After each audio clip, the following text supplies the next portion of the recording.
Hi, and welcome back to the third episode of the Rumination Lounge. I'm Katarina, and if you're anything like me, you've been saying, I saw a TikTok way too many times.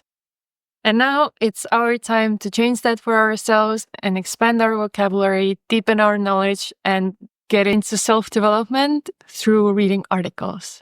Today's rumination is inspired by the article that I read in The New Yorker. It's written by Rebecca Mead. And the article spoke about an artist called Jade Fadojutimi. She's a British artist who is most famous for her ultra-contemporary art. Now, why this article? I want to say I am passionate about art. However, I think I'm not the only person who thinks that art world sometimes can be perceived a little bit pretentious. At times when I go to galleries, I do feel out of place, or perhaps I'm looking at a painting and I start overthinking the things that I should be seeing or things that I should be feeling while looking at this art piece, which is why I want to educate myself more on the topic of art, artists, and in general, get a better understanding of the artists themselves, which obviously has a huge impact on the work that they make. To be completely honest, I had never heard about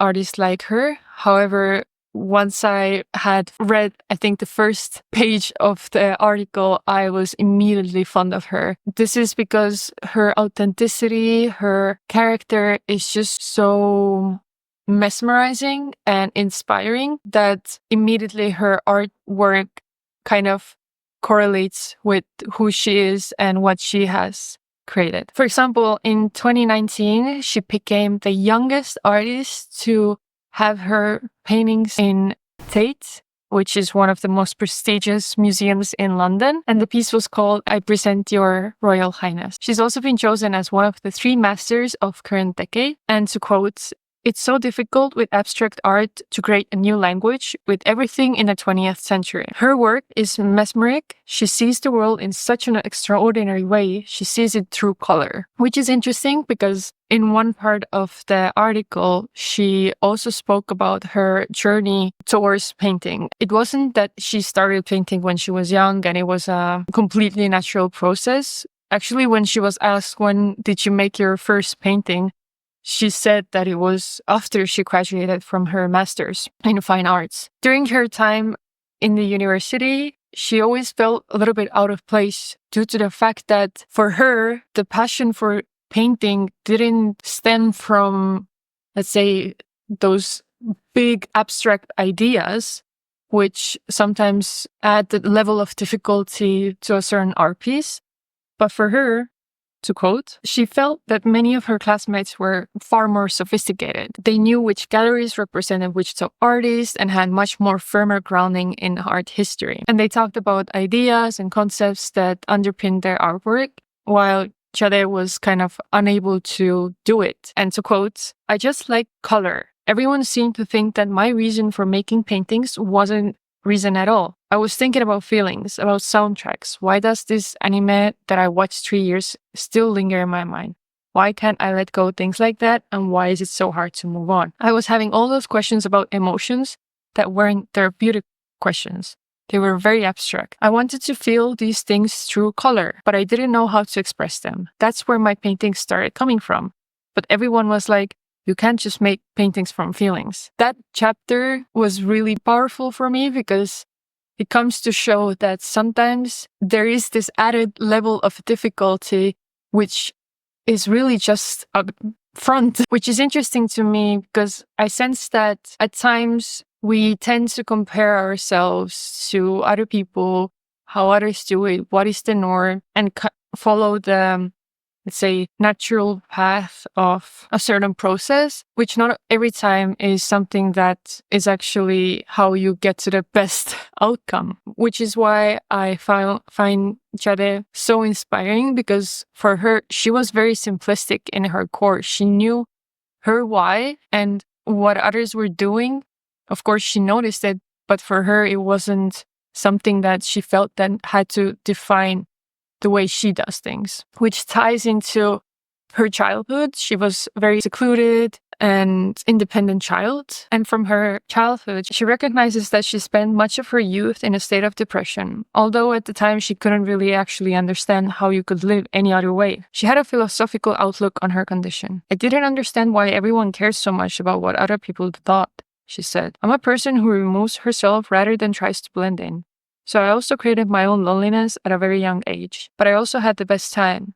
It filled my world with music. It lifted my world with color. The bedroom was my studio. I used to build worlds in there. I remember when I was a little kid on my own, thinking that everybody outside was doing different things. And it doesn't only happen when we are little kids. I reckon that something like this is also very prevalent in our adult lives. We tend to compare ourselves. We tend to look outside to see what we should be doing and tend to challenge our own functioning. At least that's how I sometimes feel. At least I sensed that it was confidence that she had in her own being. Even though she didn't have at the time the terms to really describe whether she had depression, she also later admitted that she was diagnosed with ADHD. For her, the world seemed different, but for her, it was also normal. And what other people were doing was kind of the unnorm, which to me gives even a sense of jealousy, because I wish that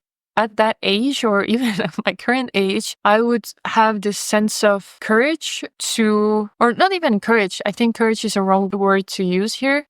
I think just the confidence and ability to recognize my own, let's say, fallacies that I need to overcome to have that courage. So reading her story, how she managed at the early age, find her own, let's say, solitude and see this as something that is part of her, that's who she is, and feel confident in it, is very admirable, because these days where we're so connected with the outside world and at times neglecting our inner world, reading articles like this is very inspiring for me. Another part of her story that connected with me deeply was when she spoke about her experience going to Japan. As I mentioned, as a child, Jadé was a solitary kid, enjoyed her own company, and during that time, she discovered anime for herself and Japanese culture itself. Once she was studying at the university and pursuing her master's degree, she was given an opportunity to go to Japan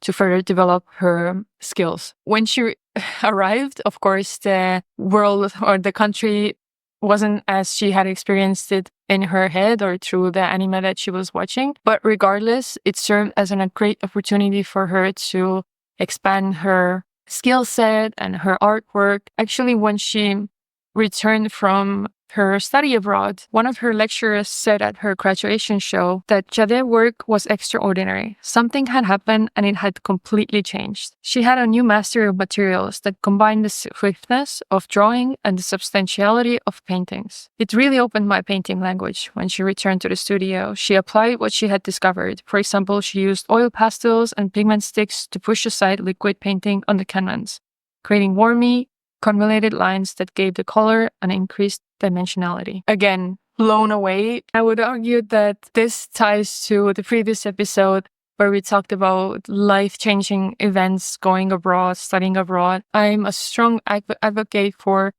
going abroad and living in a foreign country at least 3 months, minimum, to really understand what it means to not be in your safe environment, what it means to put yourself out, what it means to get adapted with a different culture. And through that lens, you are able to learn so many things about yourself that you cannot even imagine.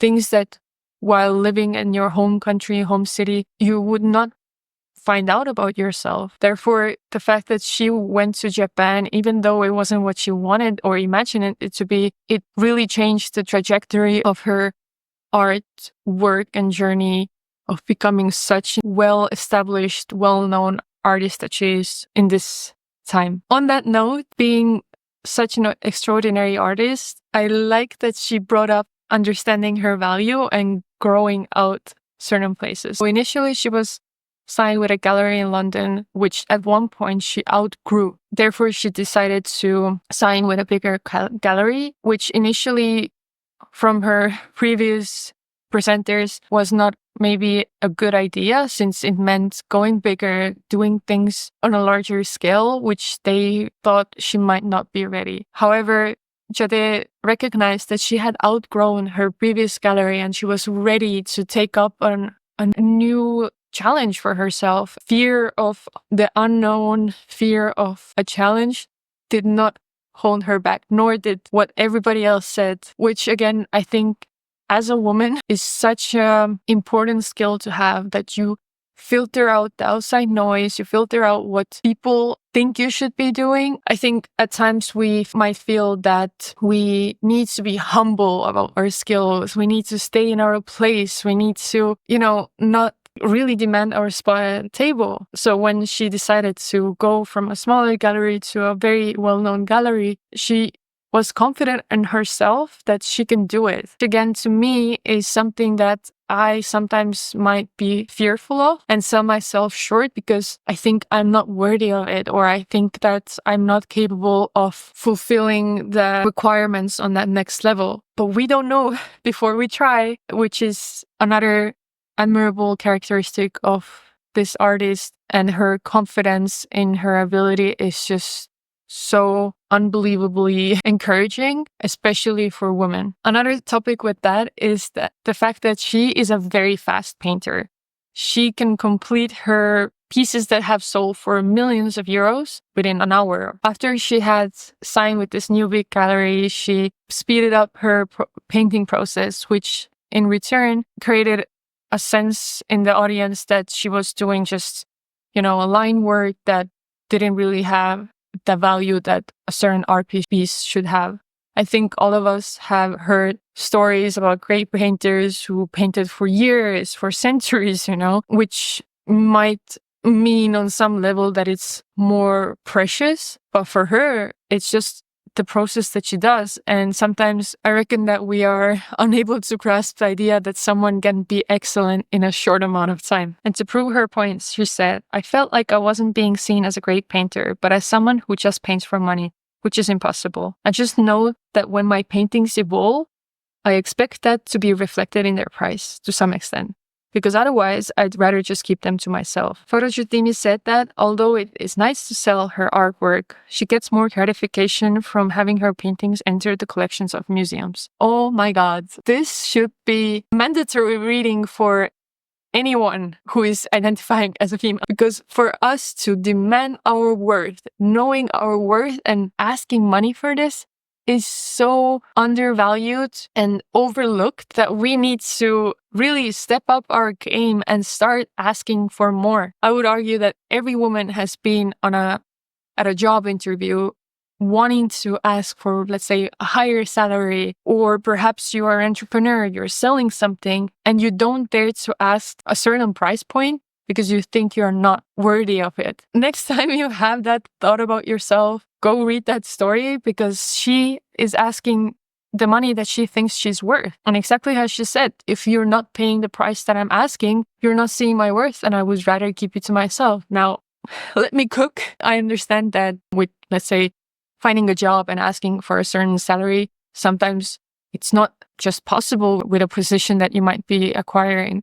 However, it never hurts to ask. And as I'm saying this, I'm also telling it to myself because, as I said, I reckon every woman has gone through the same process. When I think back of the interviews that I've had, certainly I wish I had advocated for myself and for my worth. So I hope this served as a little reminder to acknowledge to yourself your worth and never back down from asking for the money that you want, or anything for that matter. You are worthy. I'm worthy. Anyways, to continue, maybe on a slightly darker note here, Jadé also suffers, or I think suffer is again a wrong word to use here, but Jadé has bipolar disease, which has had tremendous impact on her work.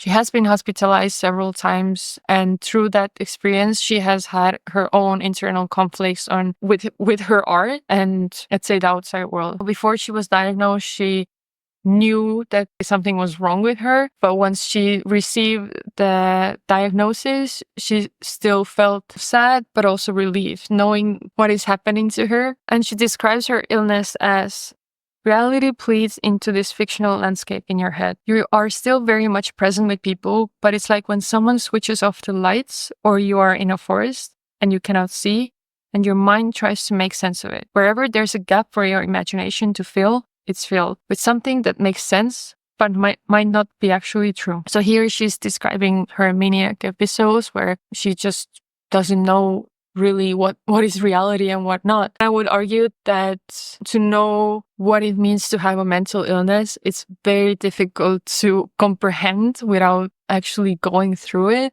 especially a disease like bipolarity. But the way she described it, I was able to feel the emotion in it, or at least in my head, kind of get a better understanding of a mental illness like this, which in return made me very sad because there are so many people out there that suffer from certain mental illnesses and it's going undiagnosed for so long, which makes people think that there's something wrong with them, and not being able to have let's say a scientific reasoning for this or really a deep understanding of what is happening. It can be so challenging. Now that she has had the access to this medical care, she also wants to create a foundation for artists that are going through the same thing and provide resources, because not everybody has the financial means to get help that they need. She also made a remark that as an artist, you kind of have some level of acceptance in terms of not being mentally normal. But for an average person who perhaps works in an office, you do need to adhere to societal norms, which, when you're not getting help, it can be very challenging to function in this normal world. What she also said about struggling with this mental illness, at first she felt a little bit of resentment towards the diagnosis itself, because she felt that once she starts openly talking about it, she will be only seen through that lens. In my view, this could be a case for a lot of people that have any type of mental illness, whether it's on the stronger spectrum or lighter. Once you admit to something, you might be seen only as this, but we forget that people with mental illnesses are still normal people in a sense that they deserve the exact same level of recognition. They need the same attention and just acceptance like everybody does. For her to have to factor in that aspect herself and also resent that, it can be challenging. At one point she realized this is just who she is, and now she's embracing it. She even said, hey, you have to live to create something like this, which means that she's able to find beauty from her health complications. While I understand it's not always possible to see the beauty of everything, I suppose that we should at least give it a try to find inspiration from periods of times where we are not doing as good as we usually are, regardless of whether you have a mental illness or not. There are tough periods for everybody. When I reflect on my own experience, I do know that going through a difficult period, sometimes I really get sucked into it in a way that I fail to understand that after every down period, there will be an upward period, To have that mentality through tough times, I think that's what sets you apart. It's same for failure, seeing something that didn't go as you wanted.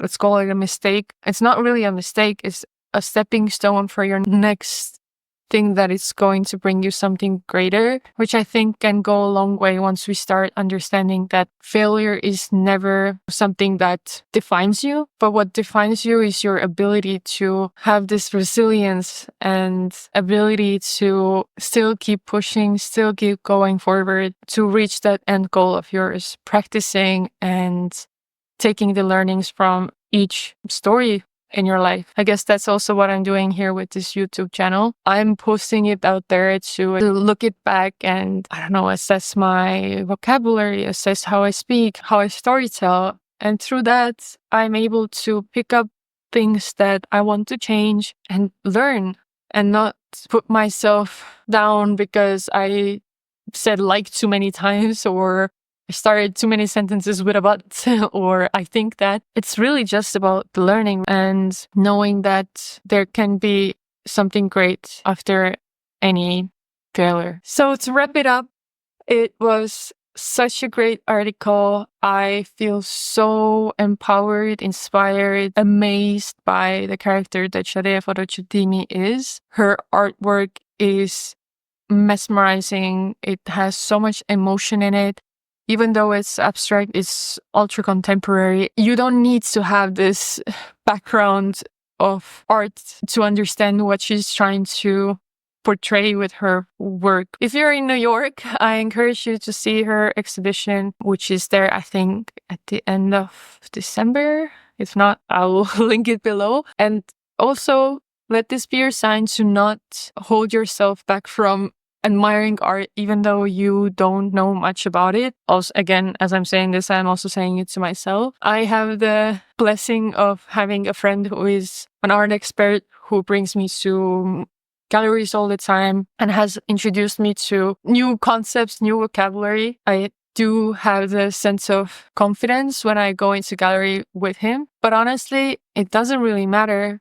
Art is for everybody. You have every right to walk in a gallery, even if you cannot purchase anything. The feeling of going to a gallery, I think, is so peaceful. The silence, the ambiance, just getting immersed in the artwork is such a great feeling. And through continuously showing up and going and seeing, at one point you will start seeing connections in certain art styles or artists. For example, if I've gone to galleries, seen a certain art piece, and then next time I see something that resembles it, and I can already refer back to the gallery that I went or the artist that I saw. Oh, this reminds me of her work or that work or this that I saw there. It really starts connecting at one point. It just takes time to go and explore. And really, you don't need art expert backgrounds to understand art. Art is for everybody.